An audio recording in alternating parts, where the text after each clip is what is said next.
యోహాను సువార్త 6వ అధ్యాయము 66వ వచనం నుండి ఎవరైనా ఒకళ్ళు స్పష్టంగా చదివితే మిగతా వాళ్ళు ఆలకిస్తారు. యోహాను సువార్త 6వ అధ్యాయము 66వ వచనం నుండి 69వ వచనం వరకు ఎవరైనా ఒకళ్ళు స్పష్టంగా చదివినట్లయితే, అప్పటి నుండి ఆయన శిష్యులలో అనేకులు వెనుక తీసి మరి ఎన్నడూను ఆయనను వెంబడింపలేదు. కాబట్టి యేసు మీరు కూడా వెళ్ళిపోవాలని ఉన్నారా అని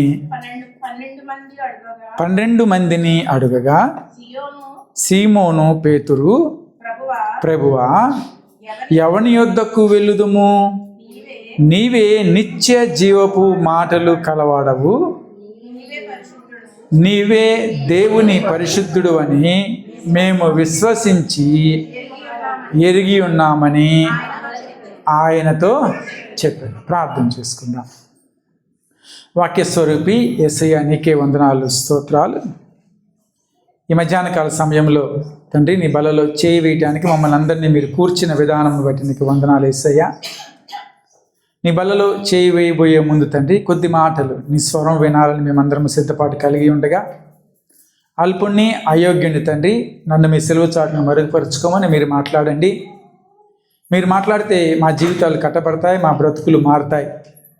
కాబట్టి నీ వాక్యము ద్వారా మీరు మాతో సూటిగా తేటగా మాట్లాడమని ప్రార్థిస్తూ ఉన్నాం. వాక్యం వింటూ ఉండగా ప్రతి ఒక్క బిడ్డ హృదయాన్ని మీరు సిద్ధపాటు దయచేసి స్థిరపరిచి విత్తబడినటువంటి వాక్యము మంచిగా వృద్ధి చెంది ఫలించే భాగ్యాన్ని మీరు దయచేయమని యేసుక్రీస్తు నామమున ప్రార్థించి వేడుకొంచున్నాము తండ్రి, ఆమేన్. హల్లెలూయా. సరే, యోహాను సువార్త 6వ అధ్యాయంలోని కొన్ని మాటలు మనం చదువుకొని ప్రభు బలలోకి వెళ్దాం. చదువుకున్నటువంటి వాక్య భాగము ఈ విధంగా సెలవిస్తూ ఉంది. అప్పటి వరకు యేసుక్రీస్తు ప్రభువుతో ఉన్నటువంటి శిష్యులు యేసుక్రీస్తుని వదిలిపెట్టి వెళ్ళిపోయారు. వాక్యం అంటుంది కదా, అనేకులు వెనుక తీసి లేదంటే వెనక్కి వెళ్ళిపోయి మరీ ఎన్నడను ఆయనను వెంబడింపలేదు. ప్రభువుల వారితో ఉంటున్నటువంటి శిష్యులే ప్రభువుని విడిచిపెట్టేశారు. ఆయన బోధ విని ఆయన చేసిన ఆశ్చర్యకార్యాలు చూస్తూ ఆయనతో పాటు తిరిగినటువంటి వారు ఎవరిని వదిలిపెట్టేశారు? ప్రభువుని వదిలిపెట్టేశారు. మరి ఇంకెప్పుడు కూడా యేసుక్రీస్తు వెంట వాళ్ళు రాలేదట, వదిలేశారు ఇంకా ఆయన కంప్లీట్గా.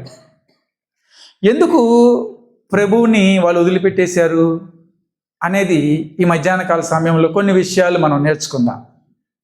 అయితే ఆ సందర్భంలో ప్రభు అడుగుతూ ఉన్నారు, తనతో పాటు ఉన్నటువంటి అపోస్తులను తన శిష్యులను అడుగుతూ ఉన్నారు కదా, అయ్యా మీరు కూడా ఏమైనా నన్ను వదిలి వెళ్ళిపోయే ఉద్దేశం ఉన్నదా అని చెప్పి అడిగినప్పుడు ఆ 12 మంది శిష్యుల్లో సీమోను పేతురు గారు సమాధానం ఇస్తూ ఉన్నారు.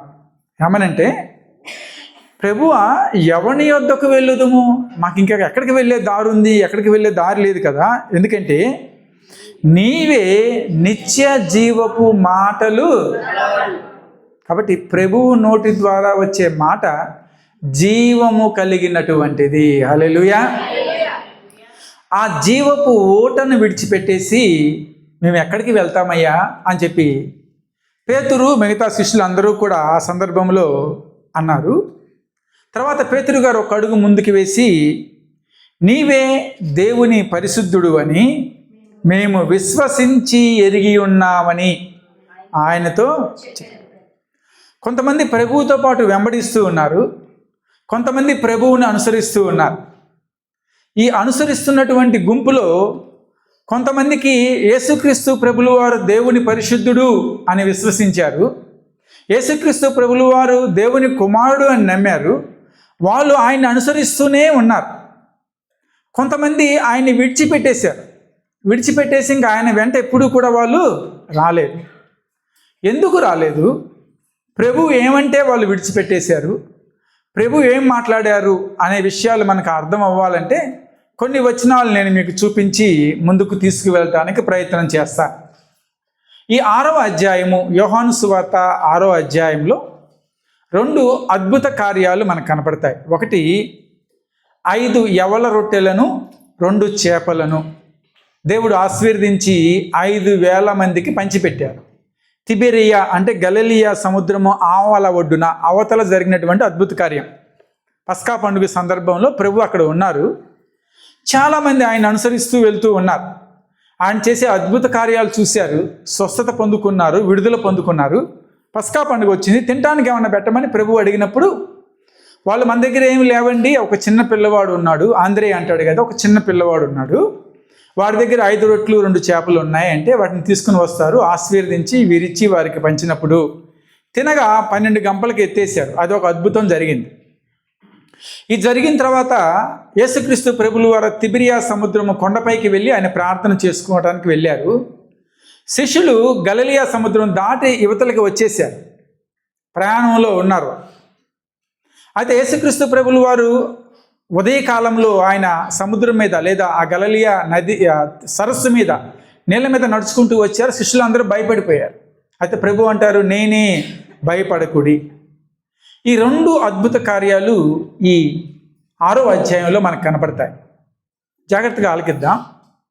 ఇది అయిన తర్వాత యేసుక్రీస్తు ప్రభు మరి శిష్యులు అందరూ కూడా కపెర్నహూము, ఏదైతే ప్రభులు వారు పరిచర్య ముఖ్య కేంద్రంగా పెట్టుకొని చేస్తూ ఉన్నారో ఆ కపెర్నహూముకి వచ్చేసారు. వీళ్ళందరూ కూడా ఇప్పుడు సమాజ మందిరంలో ఉన్నారు. ఎక్కడ ఉన్నారు? సమాజ మందిరంలో. అయితే ప్రభులు వారు సమాజ మందిరంలో ఆయన బోధ చేస్తూ ఉన్నారు. ఆయన తన యొక్క మాటను వినిపిస్తూ ఉన్నారు. ఇక్కడ ప్రభు ముందుగా పలికినటువంటి మాట, మీరు క్షయమైన ఆహారము కోసం కష్టపడండి కానీ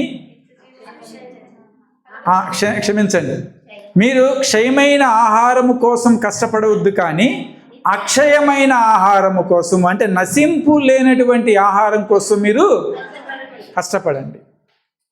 అయితే ఆ సందర్భంలో ప్రభు వారితో పలికిన మాట ఏంటి అంటే, నేనే జీవాహారము. ఏమన్నారు? నేనే జీవాహారము అని చెప్పి ఈ 2 అద్భుతాలు జరిగిన తర్వాత ఆయన ఆ యొక్క సమాజ మందిరంలో బోధిస్తూ ఉన్నప్పుడు దానికి ముందు పలికిన మాట, పరలోకము నుండి దిగి వచ్చినటువంటి జీవాహారమును నేనే అని చెప్పి ప్రభు పలికారు. ఎవరితో? అక్కడ ఉన్నటువంటి జన సమూహముతో, అక్కడ ఉన్నటువంటి యూదులతో, అక్కడ ఉన్నటువంటి శిష్యులతో ప్రభులు వారు పలికినటువంటి మాట ఏంటంటే, పరలోకము నుండి దిగి వచ్చినటువంటి జీవాహారాన్ని నేనే. అందరూ విన్నారు. అందులో కొంతమందికి ఈ మాటలు పెద్దగా రుచించల. ముఖ్యంగా ప్రభులు వారు పలికినటువంటి మాట అదే అధ్యాయము, యోహాను సువార్త 6వ అధ్యాయము 54వ వచనములో ఆయన అంటారు కదా, నా శరీరము తిని నా రక్తము త్రాగువాడే నిత్య జీవము కలవాడు, అంత్య దినమున నేను వానిని లేపుదును అని చెప్పి అన్న మాట ఎవరికి నచ్చలేదు? అక్కడ ఉన్న వారికి నచ్చల.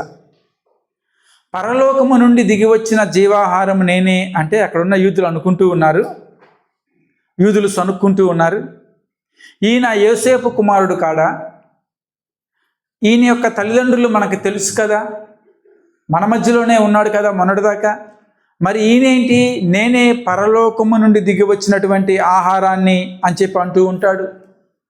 అంత మాత్రమే కాదు, కొద్దిగా ముందుకు వెళ్తే నా శరీరము తిని నా రక్తము త్రాగువాడే ఎలాంటి వాడట, నిత్య జీవము కల. ఈ మాటలు అక్కడ ఉన్నటువంటి యూదులకి కొంతమంది శిష్యులకి రుచించల, సరిగ్గా లేవు, బాగోలేవు. ఎందుకంటే ఇది చాలా కఠినమైనటువంటి మాట అని చెప్పి అనుకుంటూ ఉన్నా. చాలాసార్లు చూడండి, మనం కూడా మనకి ఇంపైన మాటలుంటే ఎక్కువసేపు కూర్చొని వింటాం. మనకి ఇంపైన మాటలు కనుక లేకపోతే అక్కడి నుంచి వారిని విడిచి వెళ్ళిపోతాం. చాలా బోధలు, చాలా ప్రసంగాలు కూడా ఈ రోజులు అలాగే ఉంటాయి. ఆశీర్వాదాలు, దీవెనలు, ఇంపైన కథలు ఉంటే మనం ప్రసంగం వింటాం. ఆ ఇంపైన కథలు లేకపోతే ఏం చేస్తామంటే ప్రసంగం వినటానికి ఎక్కువగా మనం ఆసక్తి ప్రభు పలుకుతున్నటువంటి మాట సత్యం. ఆయన మాట జీవము కలిగినటువంటిది. అందుకనే పేతురు అంటాడు, జీవపు మాటలు కలిగినటువంటి వాడవి. ఆ జీవపు మాటలు ప్రభువు పలుకుతూ ఉన్నప్పుడు శిష్యులకి ఈ మాటలు అంతగా రుచించల. వాళ్ళు అనుకుంటూ ఉన్నారు, ఇదేంటి, శరీరాన్ని ఎలా తింటాం, రక్తాన్ని ఎలా త్రాగుతాం? ఎందుకంటే అంతవరకు అటువంటి బోధ వాళ్ళు విని ఉండలేదు, అంతవరకు అటువంటి మాటలు వాళ్ళు విని ఉండలేదు.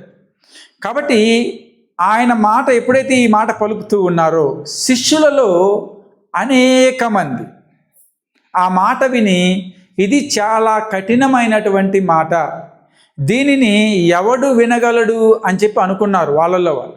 ఇదేంటంటే ఎట్లా మాట్లాడతాడు, ఏదో 5 రొట్లు 2 చేపలు అక్కడ 5,000 మందికి పంచాడని చెప్పి ఆయనతో పాటు కలిసి వచ్చాం, ఆయన బోధ విందామని చెప్పి కూర్చున్నాం, ఆయన ఏదో మాట్లాడతాడు విందామని చెప్పి మేము కూర్చున్నాం, ఆయన అనేది క్షయమైన ఆహారం కోసం కష్టపడొద్దు, నిత్య జీవాన్ని ఇచ్చే అక్షయమైన ఆహారం కోసం కష్టపడండి అని చెప్తూ ఉన్నాడు, నేనే జీవాహారము అంటూ ఉన్నాడు, నేను పరలోకం నుంచి దిగి వచ్చిన ఆహారం అంటూ ఉన్నాడు, నా శరీరం తిని నా రక్తం త్రాగండి అని చెప్పి చెప్తూ ఉన్నాడు.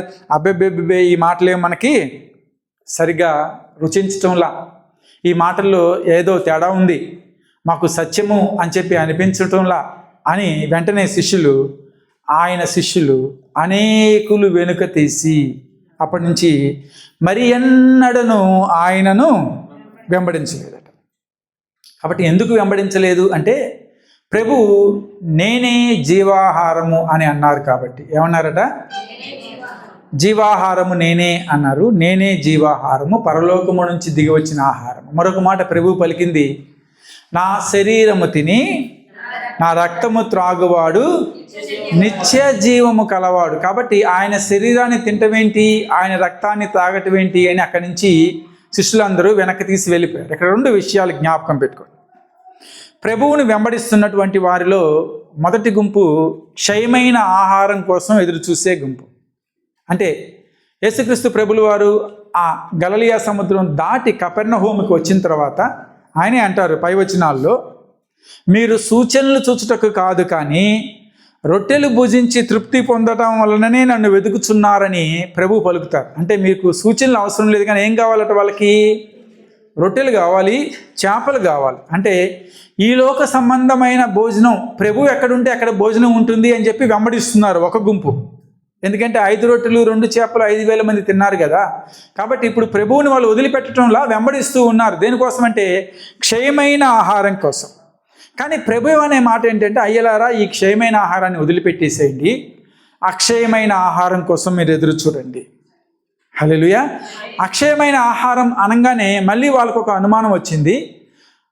అక్షయమైన ఆహారం అంటే పరలోకం నుంచి దిగి వచ్చిన ఆహారం అంటే ఏమన్నా మన్నాలాగా ఉంటుందేమో. జ్ఞాపకం ఉందా? మన్నా ఎలా ఉండేదట?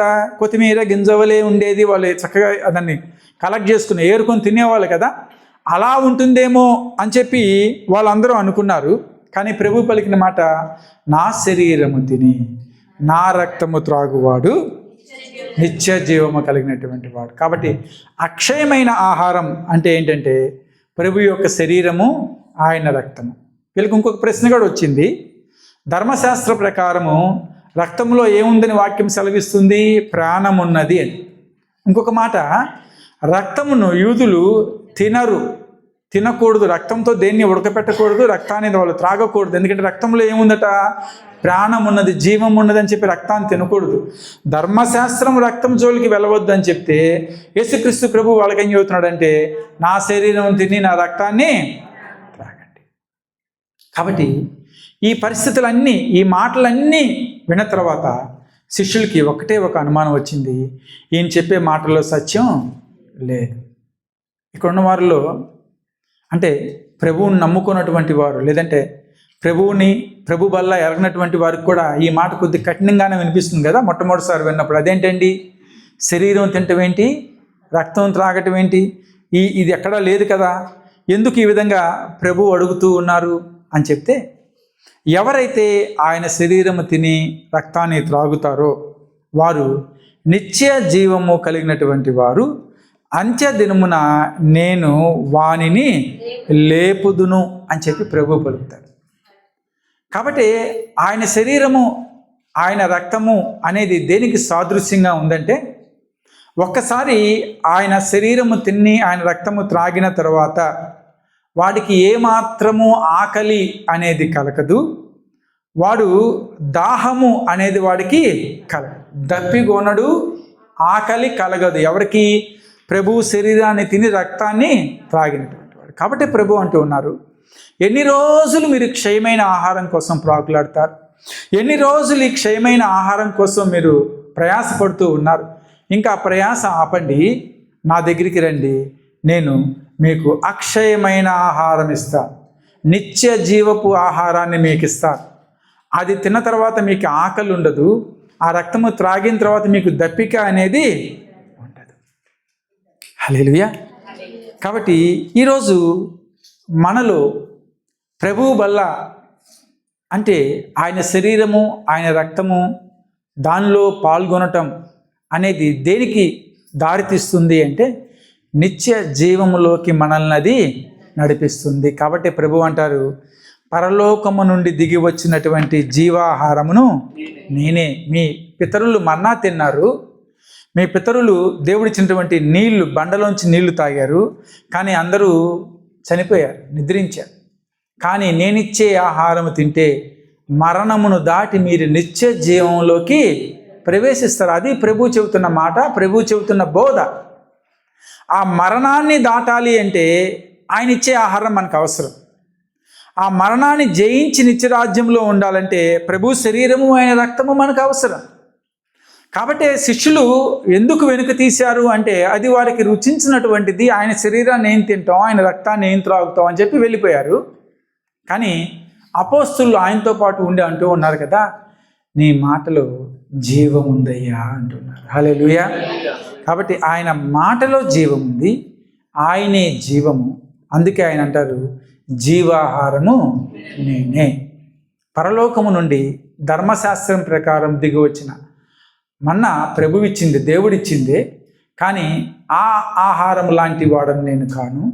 నన్ను ఒక్కసారి మీరు తిన్నట్లయితే మీరు నిత్య జీవంలోకి ప్రవేశిస్తారు. హల్లెలూయా. కాబట్టి ప్రభు బల దగ్గరికి వచ్చినప్పుడు మనకి ఒకే ఒక జ్ఞాపకం రావాలి, ఇది ఆయన శరీరము, ఆయన రక్తము. ఎక్కడికి వెళ్ళటానికి? నిత్య జీవంలోకి మనం వెళ్ళటానికి. కాబట్టి ప్రభు బల్ల విశిష్టమైనటువంటిది, ప్రశస్తమైనటువంటిది, శ్రేష్టమైనటువంటిది, ఆశీర్వాదకారణమైనటువంటిది. హల్లెలూయా. కాబట్టి పస్కా పండుగ ప్రభు బల్లకి సాదృశ్యంగా ఉన్నది అని చెప్పి ఎన్నో వాక్యాలు మనకు తెలియపరుస్తూ ఉన్నాయి. వాటికంటే ప్రాముఖ్యంగా ప్రభువు తన యొక్క బల్ల ఆచరించమని మనకు ఒక ఆజ్ఞ ఇచ్చి ఉన్నారు. సువార్తల్లో మనం చదువుకున్నప్పటికీ ప్రాముఖ్యంగా 1 కొరింథీ పత్రిక 11వ అధ్యాయంలో మనం చదువుకున్నప్పుడు 24వ వచనము 25వ వచనము, ఇది మీ కొరకైనా నా శరీరం.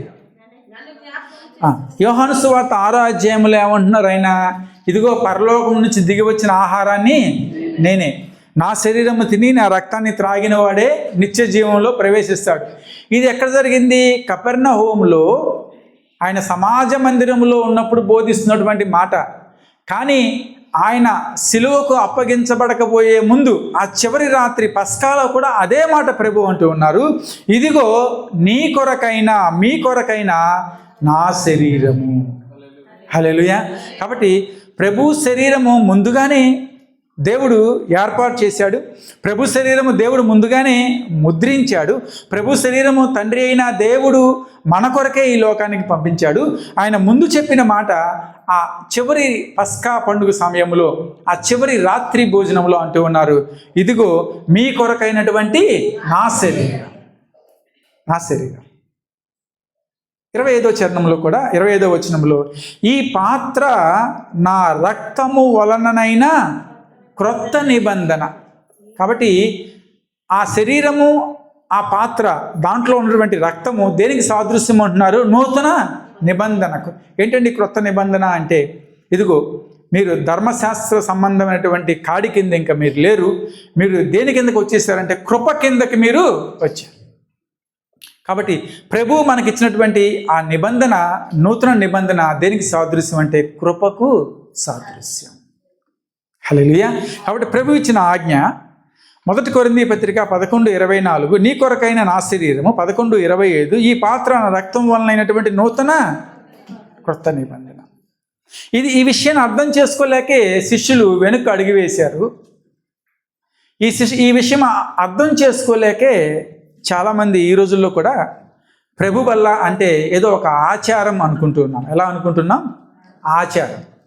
మా సంఘంలో వారం ఇస్తారండి, మా సంఘంలో నెలకోసారి ఇస్తారండి, మా సంఘంలో 6 నెలలకి ఇస్తారు, మా సంఘంలో సంవత్సరానికి ఇస్తారు. ఇది ఆచారం కాదు, ఇది దేవుడు మనకిచ్చినటువంటి ఆజ్ఞ. ఏంటిది? ఆజ్ఞ. ప్రభు వల్ల అక్షయమైన ఆహారం. ఏ ఆహారం? ప్రభు వల్ల ప్రశస్తమైనది. ఎలాంటిది? ప్రభు వల్ల విలువ కలిగినటువంటిది. హల్లెలూయా. ఏంటో విలువ అంటే ఆయన శరీరము, ఆయన రక్తం. దేనికని ఆయన ముందే చెప్పారు, ఇది తినండి, తింటే మీరు ఎక్కడికి వెళ్తారు? నిత్యరాజ్యం. దీన్ని తినాలంటే మనకు ఉండవలసినటువంటి అర్హత ఏంటి? మనం కూడా ప్రభువుని అంగీకరించి ఉండాలి. ఆయన నా కొరకు మృతి పొందాడని, ఆయనే రక్షకుడని, తిరిగి లేపబడ్డాడని ఒప్పుకొని ఉండాలి. నీటి బాప్తిజం పొంది ఉండాలి. వారికి దేంట్లోకి ప్రభు ఆహ్వానిస్తూ ఉన్నారు, ఏ బల్లలోకి రమ్మంటున్నారంటే ఆయన బల్లలో చేయవేయమంటున్నారు కదా. ఇది ఆయన ఏర్పాటు చేసినటువంటి భోజనం. అయితే ఈ భోజనంలో ఉండే పదార్థాలు రెండే. ఏంటది? ఆయన శరీరము, ఆయన రక్తం. ఇంకేమీ లేవు ఈ బల్లలో, ఈ భోజనంలో. కానీ ఈ భోజనం చేసినటువంటి వారు నిత్యరాజ్యంలో ప్రవేశిస్తారు. ఈ భోజనము అక్షయమైనటువంటిది. ఈ భోజనము ప్రభు మనకిచ్చిన ఆజ్ఞ. ఈ భోజనము దేవుడు మన కొరకు ఏర్పాటు చేసినటువంటి భోజనం. కాబట్టి కీర్తనాకాడు అంటాడు, 23వ కీర్తన 5వ చరణంలో అంటాడు కదా, నా శత్రువుల ఎదుట నీవు నాకేం చేశాడట? భోజనము సిద్ధపరచు. ప్రభు పిలుస్తూ ఉన్నారు, ప్రభు ఆహ్వానిస్తూ ఉన్నారు, ప్రభు రమ్మని పలుకుతూ ఉన్నారు. ఎక్కడికి రమ్మంటున్నారు? యేసుక్రీస్తు ప్రభులు వారు ప్రభు భోజనానికి మిమ్మల్ని రమ్మంటారు. ఇది ప్రభు బల్ల. యేసుక్రీస్తు ప్రభువే ఆయన ఆహ్వానించినప్పుడు శిష్యులందరూ మేడగది మీద పస్కా భోజనానికి కూర్చున్నప్పుడు వాళ్ళందరి కాళ్ళు కడుగుతారు. యేసుక్రీస్తు ప్రభు ఎవరు కడిగారు? యేసు ప్రభు అందరి కాళ్ళు కడుగుతాడు. వాళ్ళకి ఆయనే రొట్టెని విరిచి ఇచ్చారు, వాళ్ళకి ఆయనే కప్పు అందించారు, ద్రాక్షారసం.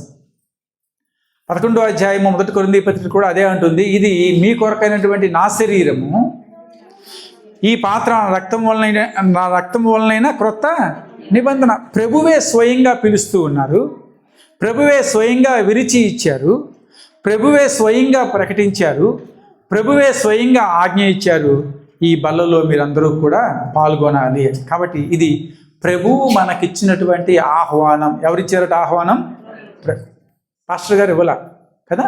పాస్టర్ గారు ఇచ్చారా? లేదు. మేము ఏదో అనౌన్స్మెంట్ చేస్తాం, రేపు ప్రభు బల్ల ఆరాధన ఉందని.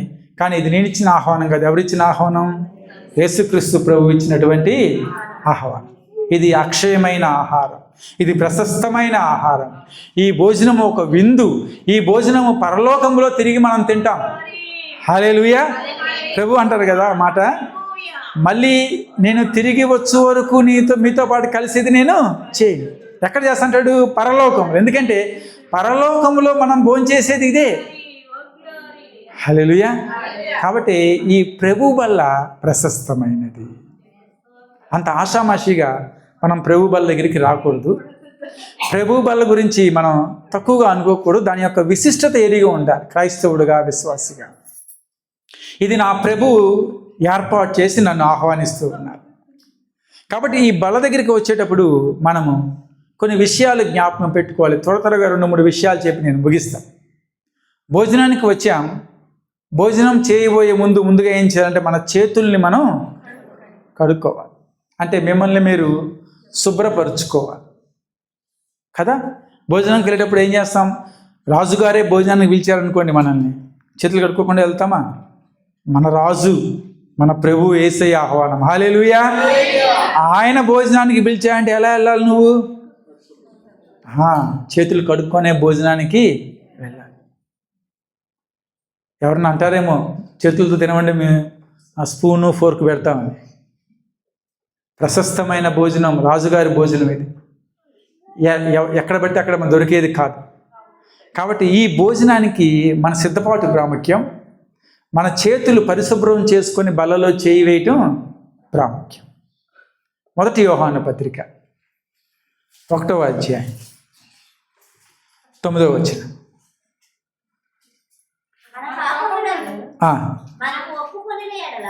ఒక విషయం జ్ఞాపకం పెట్టుకుని, ఎలా నేను నా చేతులు ఎలా కడగబడతాయి, నేను ఎలా పరిశుభ్రంగా ఉంటాను అంటే ఒకే ఒక మాట భక్తుడైన యోహాను మొదటి పత్రికలో అంటూ ఉన్నారు 9వ వచనంలో, మన పాపములను మనము ఒప్పుకొని ఎడల. ఈరోజు ప్రభు బల్లలో చేయి వేయడానికి వచ్చినటువంటి మనం ముందుగా ఏం చేయాలంటే మన పాపాలని మనం ఒప్పుకొని ఎడల ఒప్పుకోవాలి. ఆయన నమ్మదగిన వాడు నీతిమంతుడు కనుక, దేవుని యొక్క గుణ లక్షణాల్లో నమ్మదగిన వాడు నీతిమంతుడు కనుక ఆయన మన పాపములు క్షమించి సమస్త దుర్నీతి నుండి మనలను, హల్లెలూయా. కాబట్టి నీలో ఉన్న అపవిత్రత కడిగివేయబడాలి, నీ చేతులు శుభ్రపరచబడాలి, నువ్వు పరిశుభ్రంగా ఉండాలంటే ఒకే ఒక మార్గము, నీ పాపాలను ఒప్పుకొని విడిచిపెట్టేయాలి. హల్లెలూయా. కాబట్టి ఎప్పుడైతే మనం మన పాపాలను ఒప్పుకొని విడిచిపెడతామో ఆయన పవిత్రపరిచేవాడే ఉన్నాడు. హల్లెలూయా. సమస్త దుర్నీతి అంటే అద్భుతంగా ఉంటుంది ఈ మాట. దుర్నీతిలో చాలా రకాలు ఉన్నాయి. నువ్వు ఎటువంటి దుర్నీతి నీకు అంటినా, ఎటువంటి మచ్చ నీకు ఉన్నా, ఎటువంటి పాపం నీ ఒంటి మీద ఉన్నా, ఎటువంటి దోషం నీ మీద మోపబడ్డా, ఎటువంటి మురికి నీకు అంటినా కానీ నా ప్రభు రక్తం పరిశుభ్రపరుస్తుంది. హల్లెలూయా. ప్రతి పాపము కొట్టివేయబడుతుంది, ప్రతి దుర్నీతి నుండి నీకు విడుదల కలుగుతుంది. మరొకసారి నువ్వు పరిశుభ్రపరచబడతావు, నీతిమంతుడిగా తీర్చబడతావు.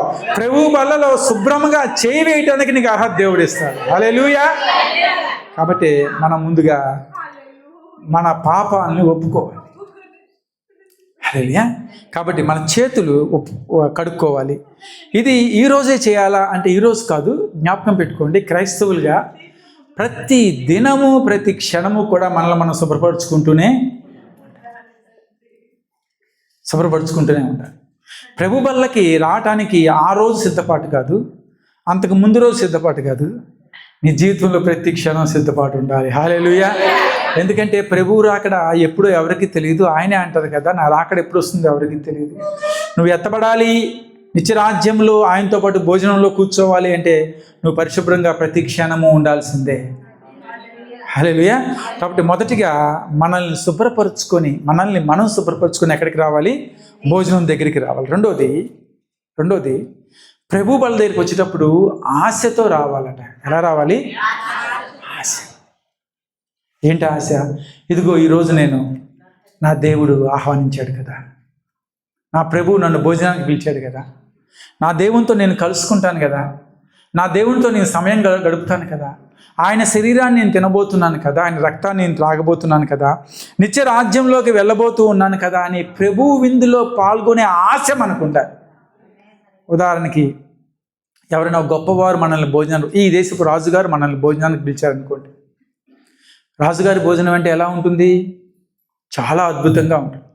కాబట్టి భోజనానికి వెళ్ళేటప్పుడు మనం ఎలా వెళ్తాం, ఏ ఆశతో వెళ్తామంటే, నన్ను రాజుగారు భోజనానికి పిలిచారు, ఆయన విందు అద్భుతంగా ఉంటుంది, ఆయన ఏర్పాటు చేశాడు విందు అంటే ఏది లోటు లేకుండా చేస్తాడు, ఆయన అద్భుతంగా నా కోసం సమకూరుస్తాడు, దాంట్లో నేను తినగలిగే పదార్థాలన్నీ నేను తినచ్చు అనే ఆశ నీకు కలిగి ఎక్కడికి వెళ్ళాలి?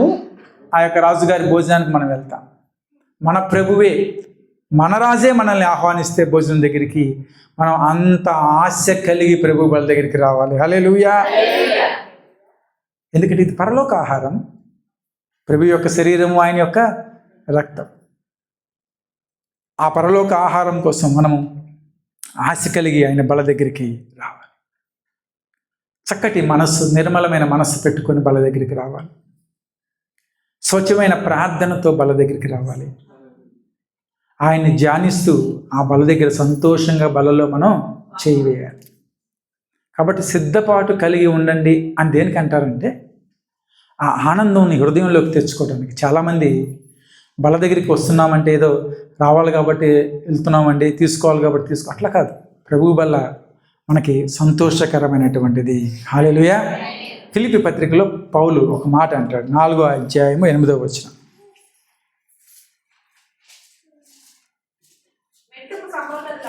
మెట్టుకు సహోదరులారా,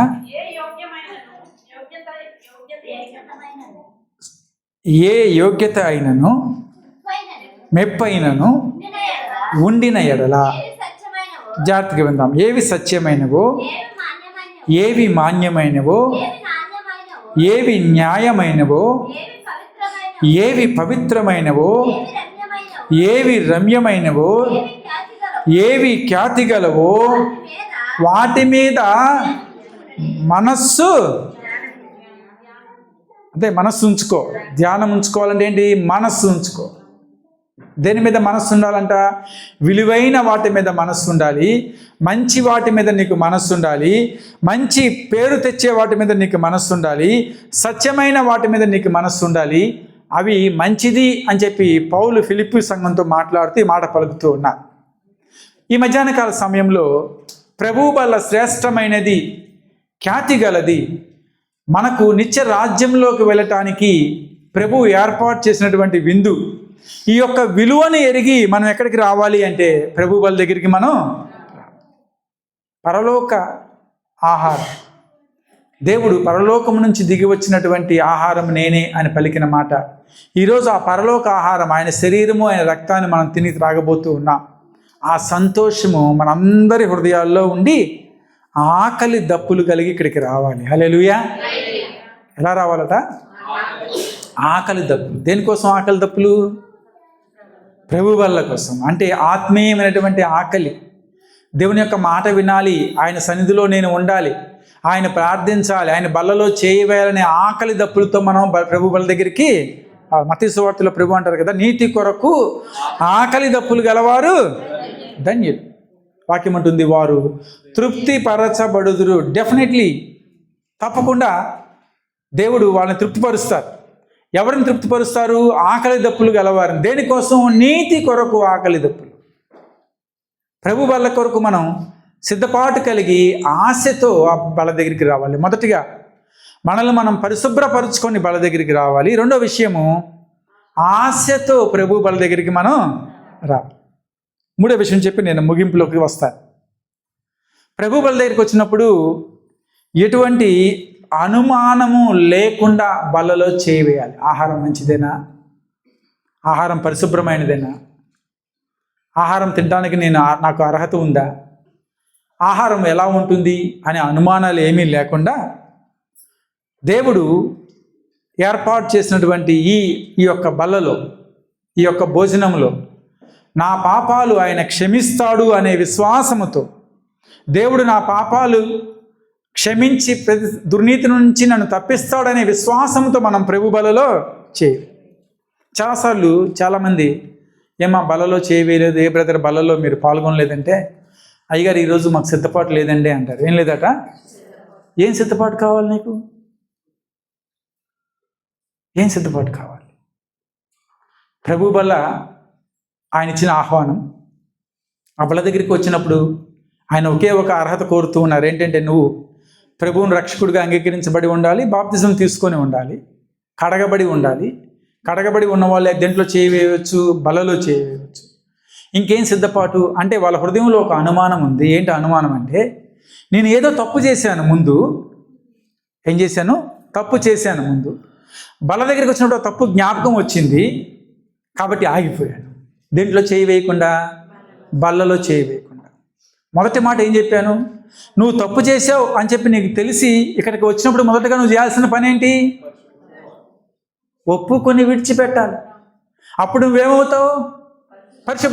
నువ్వు పరిశుభ్రపరచబడిన తర్వాత ఇంకా బలలో చేయి వేయడానికి నీకు ఆటంకం ఏంటి అంటే, వాళ్ళ యొక్క అపోహ, అనుమానము వాళ్ళని దేని నుంచి దూరం చేస్తుందంటే, ప్రభు బల్ల దగ్గర నుంచి దూరం చేస్తుంది. నా దేవుడు నా తప్పులు క్షమిస్తాడా? ఒక ప్రార్థనతో నా తప్పులన్నీ క్షమించబడతాయా? ఈ మధ్యాహ్న కాల సమయంలో ఇక్కడికి వచ్చి ప్రార్థన చేసినంత మాత్రాన నా తప్పులన్నీ దేవుడు తీసివేస్తాడు అంటే తీసివేస్తాడు. 103వ కీర్తన 12వ చరణం అంటూ ఉంది కదా, పడమటికి తూర్పు ఎంత దూరమో ఆయన మన అతిక్రమములను మనకు అంత దూరపరిచి.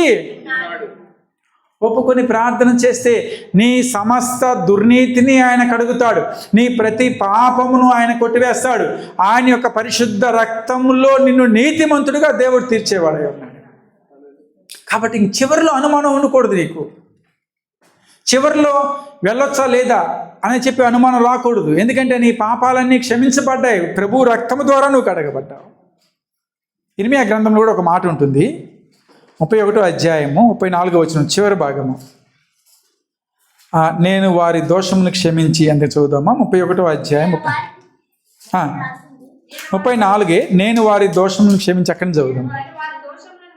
నేను వారి దోషములను క్షమించి వారి పాపములను ఇక నెన్నడును జ్ఞాపకము చేసుకోను.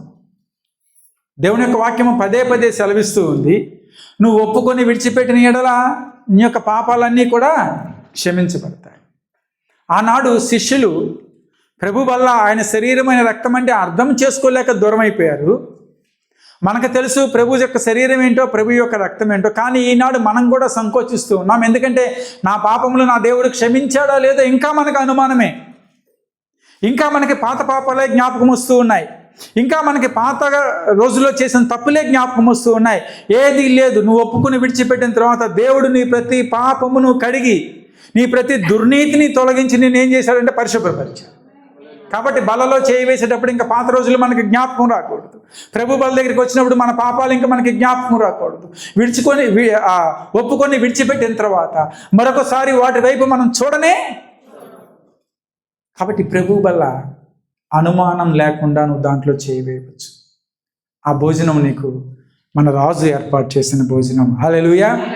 కాబట్టి ప్రభు వల్ల గురించి, ఆయన శరీరము రక్తము గురించి అనుమానం వచ్చిన శిష్యులు విడిచి వెళ్ళిపోయారు.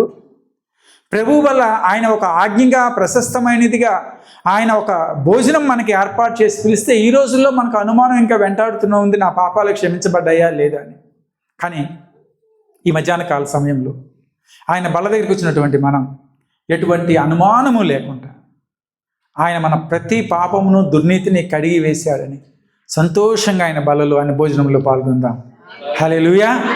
కాబట్టి ప్రభు బల్ల దగ్గరికి వచ్చినప్పుడు మనల్ని మనం పరిశుభ్రపరచుకొని, చేతులు శుభ్రపరచుకొని రావాలి. ఆశ కలిగి రండి. ప్రభు బల్ల అనేది ఏదో నెలకొకసారో వారానికి ఒకసారో ఇచ్చే కార్యక్రమం కాదు. ప్రభు బల్ల అనేది చర్చిలో ఒక ప్రోగ్రాం కాదు. ప్రభు బల్ల గొప్ప విందు. దేవుని ఆహ్వానిస్తూ ఉన్నాడు. హల్లెలూయా. ప్రభు బల్ల ప్రశస్తమైనది. ప్రభు బల్ల అంటే ఆయన శరీరాన్ని, రక్తాన్ని నువ్వు తింటూ ఉన్నావు కాబట్టి నిత్య జీవాన్ని నువ్వు పొందుకుంటావు. నూతన శక్తి దేవుణ్ణి అనుగ్రహించబోతూ ఉన్నాడు, నూతన బలాన్ని దేవుణ్ణి అనుగ్రహించబోతూ ఉన్నాడు. హల్లెలూయా. కాబట్టి ఏ అనుమానము లేకుండా నీ పాపాలన్నీ క్షమించబడ్డాయని సంతోషంగా నువ్వు బల్లలో చేయాలి. హల్లెలూయా. రండి, ప్రభు బల్లలో మనందరం చేయవేద్దాం. తల వంచుకొని కళ్ళు మూసుకొని సిద్ధపాటు కలిగి ఉందాం.